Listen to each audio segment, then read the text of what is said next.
Hello everybody. Hi everyone. So welcome back to the SG Tokyo Runners Q&A series. I have Andy here with me, and just a little recap on what we talked about in our last episode on body conditioning. We talked about the weather, the training, how to acclimatize yourself right before 2 weeks before the marathon, and Andy gave some really good pointers. If you want to catch those episodes again, do head back and watch those videos. All right? Yep. So in this episode, we are going to be talking about food and nutrition and how that can help you prepare yourself for the Tokyo Marathon. Yep. Shall we begin? Sure. Yeah. All right, Andy. Yeah. So one of our biggest questions that we have in episode 2 is about hydration. Yeah. All right. So how do we maintain the same hydration intake in Singapore as compared to running in Tokyo when it's colder over there? Yep. Well, this is a very individual questions, very subjective question, because the sweat rate of every person vary from person to person. Okay. So, but of course we know that Singapore is really hot and humid. Right. And versus Japan is going to be very cold. So the usual common mistake is that people will perceive that in the cold weather, where it's so much cooler, you don't need to drink, you don't need to hydrate. Right. I think in the events like a marathons, because if you don't drink, that's the biggest mistake. Because your body is still burning calories. Right. Your blood, all this, you need the fluid to keep it hydrated. Right. Yeah. The problem is that if you don't drink in cold weather, right, because you are losing excessive fluid in the body, the blood viscosity will become thicker. Okay. So as the blood becomes thicker, right, meaning that your heart need to pump harder. Right. So the overall energy cost to complete a marathon is much higher because your heart need to spend much more time and effort to just to pump into your muscles that you need to run. Right. So having consistent hydration fluid into your body, consuming things like POCARI drinks versus say a plain water, right? It's much more helpful in a marathon distance. Anything beyond more than 1 hour, sports drinks is very important because they have the essential electrolytes. Right. Yeah, and of course you also have the sugar that you need, the energy you need, to keep your body, your blood viscosity in check. Yeah.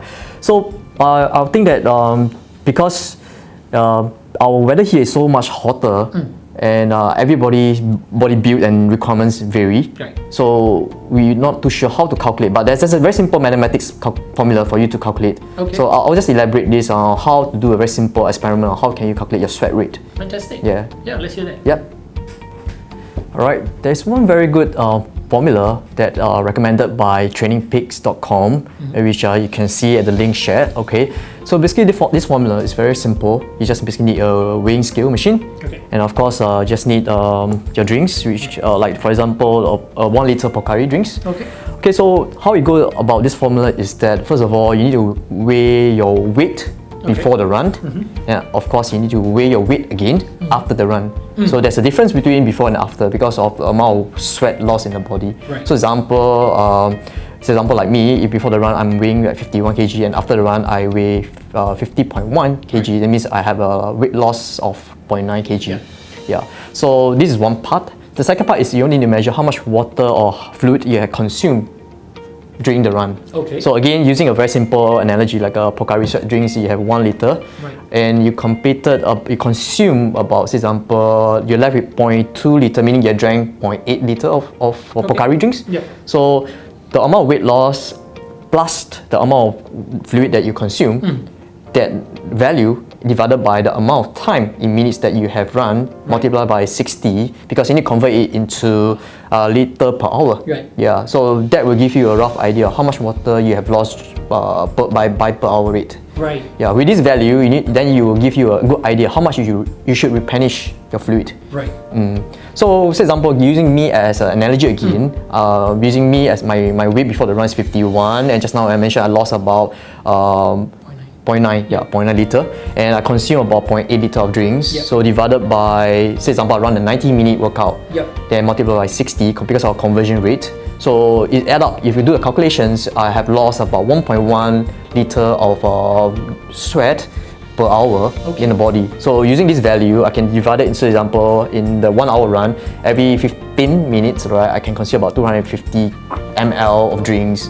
So they'll add up so that I make sure that I don't lose so much sweat or fluid in the body. Wow, okay. Yeah. So this simple calculations, I think it's very easy to do and very important. So it's because Singapore is really, really hot. Yeah. So it's very important. You need to measure how much water you lose per hour. Yeah. Fantastic. All right, Andy. Yeah. So one of the biggest questions that we have for the second part of the episode is food intake. Yep. All right. So as you know, Singaporeans, we love what we put in our mouth. We love our food, and Yep. how do we prepare ourselves in terms of diet and carbo loading for the Tokyo Marathon? Yep. So this is a very subjective questions because the requirements of our food intake for each person vary. Yeah, some people require more, some people require less. But the general idea is that during the carbo loading phase, right, usually it happens between 3 to 4 days before the marathon day. You want to consume food that are more richer in carbohydrates, lesser of some of the keywords I'm going to mention, which you need to memorize by heart. Okay, so the idea is during this small window, right, you want to increase the intake of carbohydrates so you can store and unleash this energy on the marathon day. Because on the marathon day, right, you're going to burn a lot of carbohydrates. Right. So you need to store a lot of good carbohydrates in the body. Okay. So again, during this period of carbo loading, you tend to eat more food that are rich in carbohydrate. You tend to see your weights gain a little bit, but it's perfectly normal. Okay. Yeah, because you're eating a lot of carbs. Yeah, but the thing is that during this period, try to avoid, as I mentioned, keywords like oily food, spicy food, fatty food, for example, raw food, sushi, those with raw food, let's try to avoid them, and alcoholic food, Right. and caffeinated food.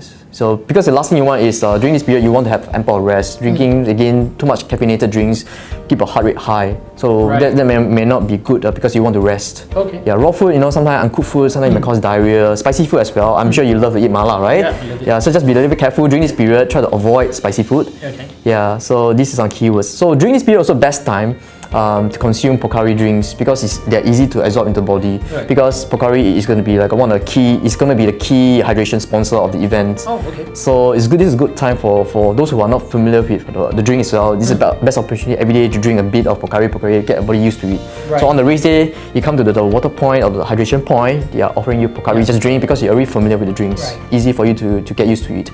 And of course, during carbo loading phase, right? On the Friday night, there's going to be a carbo loading dinner for all the Singaporeans contingents going there at the Singapore Embassy. Right. I think this is a good time where everybody can calm down, chit chat, loosen the tensions, anxiety, and of course, enjoy the food. Enjoy the rich carbohydrate food. Right. Yeah. Fantastic. Yeah. Yeah. Okay, Andy. Yeah. So the day has come, the night before the marathon. Yeah. How and when Yeah. should we eat before our dinner before the night of the marathon? Yeah. Again, there's also another common mistake that what most runners will make is that they tend to eat their last heaviest meal on the night before the marathon, the eve. But I do suggest that your heaviest meal, right, should be actually the lunch on the eve of the marathon Lunch, instead of the dinner. Okay. Because if you eat too heavy on the dinner, right, sometimes your stomach get bloated and it's a hard time getting to sleep because you want to sleep early, have ample rest. Right. If you have such a heavy dinner, right, it's just affect your sleep. Right. So lunch will be good because it gives you ample time for the food to digest in the stomach. Yeah. So when you go back to your dinner, right, you should eat your normal proportions. Do not eat too much, too heavy. Just eat your normal, usual proportions.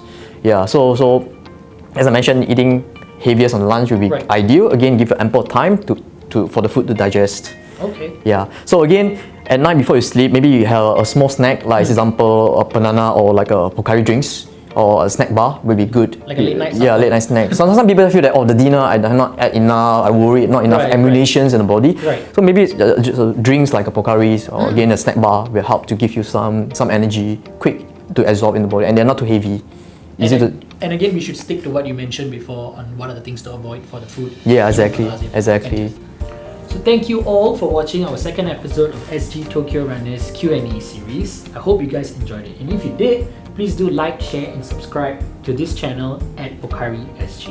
Andy and I will definitely see you at our next episode. So see you next time. See ya.